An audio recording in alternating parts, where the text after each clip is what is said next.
शक्ति स्वरूपा माताओं, बहनों, देवतुल्य भाइयों, गायत्री मंत्र से आज का कार्यक्रम प्रारंभ करते हैं। आइए। ओम भूर्भुवः स्वः तत्सवितुर्वरेण्यं भर्गो देवस्य धीमहि धियो यो नः प्रचोदयात्। पहले पंचांग, फिर राशिफल, फिर जप साधना की चर्चा करेंगे। आज मनोमय कोश के तहत जप साधना की प्रधानता। आज युगात 5123, विक्रम संवत 2078, शक संवत 1943, ज्येष्ठ मास शुक्ल पक्ष चतुर्थी तिथि रात्रि 7:27 तक, तदुपरांत पश्चिमी तिथि तदनुसार 14 जून 2021 दिन सोमवार है। नक्षत्र पुष्य नक्षत्र सायं 6:25 तक, तत्पश्चात अश्लेषा नक्षत्र प्रारंभ हो जाएगा। आज भद्रा प्रातः 7:16 से दिन के प्रातः 7:16 से रात्रि के 7:27 तक है। राहु काल आज सोमवार को राहु काल प्रातः 6:44 से दिन के 8:24 तक होगा।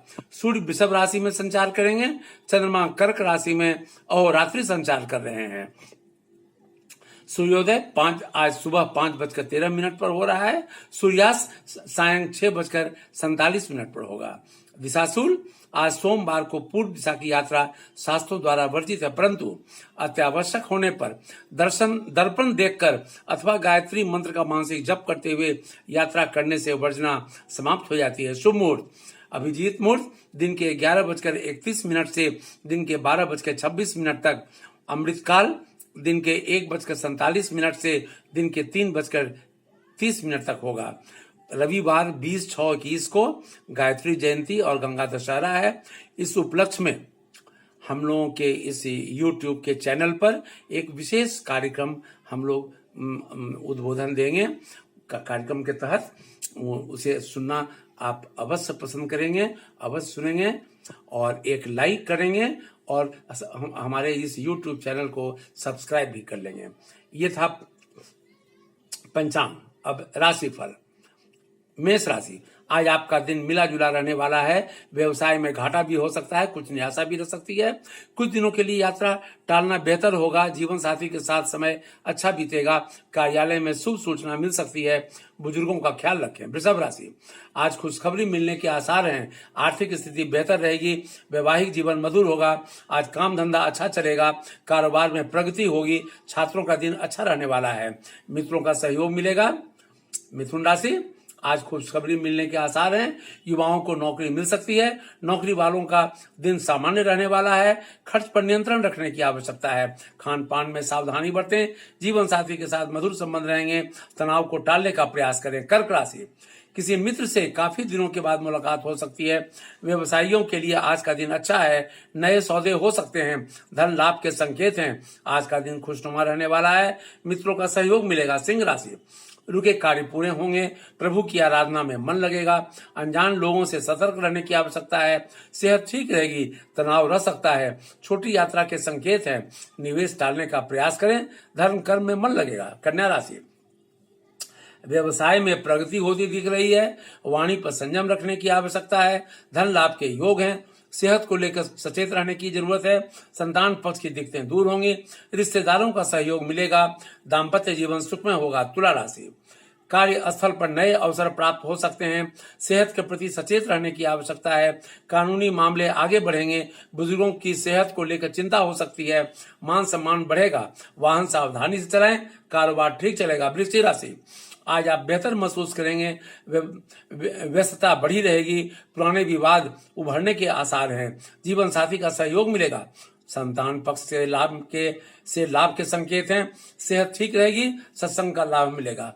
धनु राशि, आप आज काफी खुश रहेंगे। आर्थिक स्थिति ठीक रहेगी। नौकरी परिवर्तन के आसार हैं। कार्य संबंधी मामलों में प्रगति होती दिख रही है। सामाजिक कार्य में अभिरुचि बढ़ेगी। मान सम्मान में बढ़ोतरी होगी। स्वास्थ्य ठीक रहेगा। सारे कार्य आसानी से सफल होंगे। मकर राशि, आज का दिन खुशनुमा रहने वाला है। पारिवारिक कार्यक्रम में भाग ले सकते हैं। यात्रा के योग बन रहे हैं। मित्रों के साथ मधुरता बनी रहेगी। वैवाहिक जीवन खुशनुमा रहेगा। सेहत में सुधार होगा। धन लाभ के संकेत है। धार्मिक कार्यों में मन लगेगा। कुंभ राशि, आज आप काफी शांत महसूस करेंगे। आध्यात्मिकता की ओर अग्रसर होंगे। प्रभु की आराधना में मन लगेगा। तनाव से मुक्त रहने में आपको सफलता मिलेगी। व्यस्तता काफी रहेगी। सार्वजनिक कार्यों में भाग लेंगे। खुशखबरी मिलने के संकेत हैं। मीन राशि, किसी भी काम में जल्दीबाजी नहीं करें। नुकसान के संकेत दिख रहे हैं। सगे संबंधियों से मुलाकात संभावित है। जीवन साथी के साथ मधुर संबंध रहेंगे। सेहत को लेकर परेशान हो सकते हैं। धर्म कर्म में मन लगेगा। ये था आज का राशिफल। अब आइए जप साधना।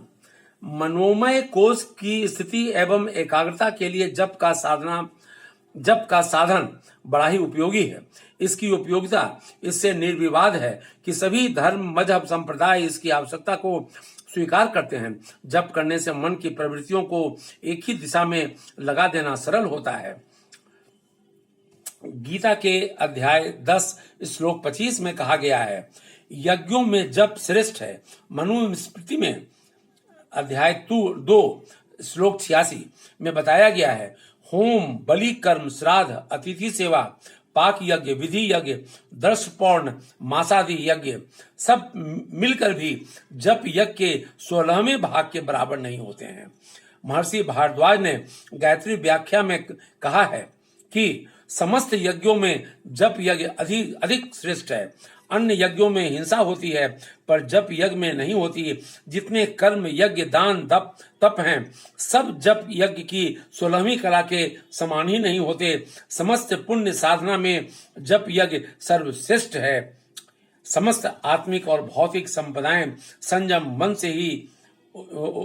से ही हो तो उपलब्ध की जा सकती है। ये हम लोग इस जप साधना को प्राप्त करें और जीवन में जप साधना को लगावें, जिससे कि आप ईश्वरीय तत्व से नजदीकियां बढ़े और मन शांत रहे, चित्त शांत हो जाए।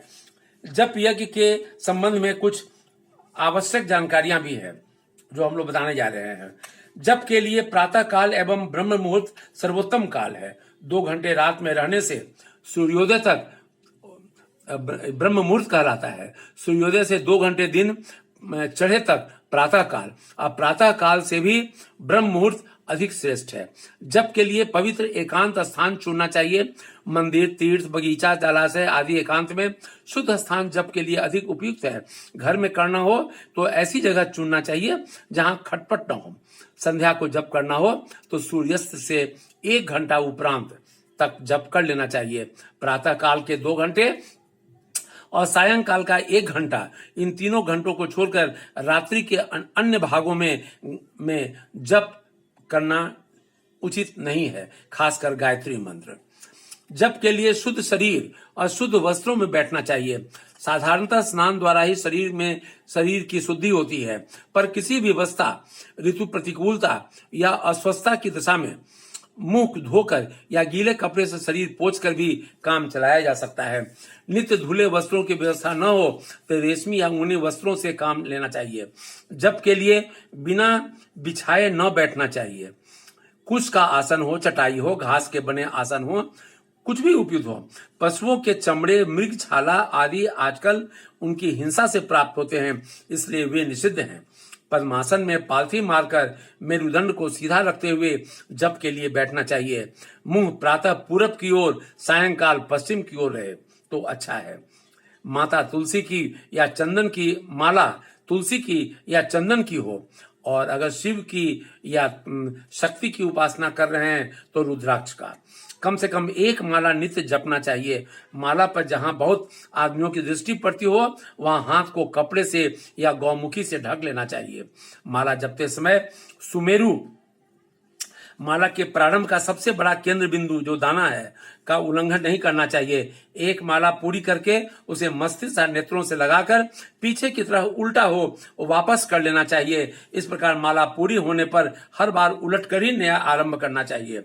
लंबे सफर में स्वयं रोगी हो किसी रोगी की सेवा में संलग्न होने पर जन्म मृत्यु का सूतक लग जाने पर स्नान आदि पवित्रताओं को की सुविधा नहीं हो, ऐसी दशा में मानसिक जप चालू रखना चाहिए।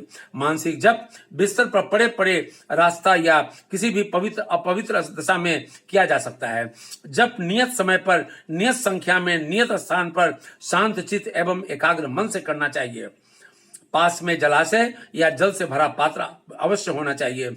आचमन के पश्चात जब प्रारंभ करना चाहिए। किसी दिन अनिवार्य कारण से जब स्थगित करना पड़े तो दूसरे दिन प्रायश्चित स्वरूप एक माला अधिक करना चाहिए। इस प्रकार करना चाहिए कि कंठ से ध्वनि होती रहे, ओठ हिलते रहें, परंतु समीप बैठा हुआ मनुष्य भी स्पष्ट रूप से मंत्र को सुन न सके। जप काल में यथासंभव मौन रहना उचित है। कोई बात कहनी हो, अगर वो आवश्यक हो तो इशारे से करें। जप के समय मस्तिष्क के मध्य भाग में इष्ट देव का प्रकाश ज्योति का ध्यान करते रहना चाहिए। साधक का आहार तथा व्यवहार सात्विक होना चाहिए। शारीरिक एवं मानसिक दोषों से बचने का यथासंभव पूरा प्रयत्न करना चाहिए।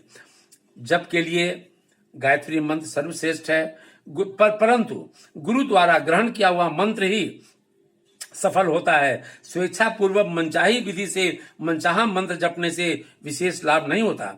इसलिए अपनी स्थिति के अनुकूल आवश्यक विधान किसी अनुभवी पथ प्रदर्शक से मालूम कर लेना चाहिए। ऊपर ये जितने हमने जो नियम बताए, ये मनोमय कोष को सुविकसित करने के लिए महत्वपूर्ण सिद्ध होगा। अब कल हम लोग तन्मात्रा साधना की चर्चा करेंगे। अब आज का कार्यक्रम समाप्त करते हैं। ओम शांति शांति शांति।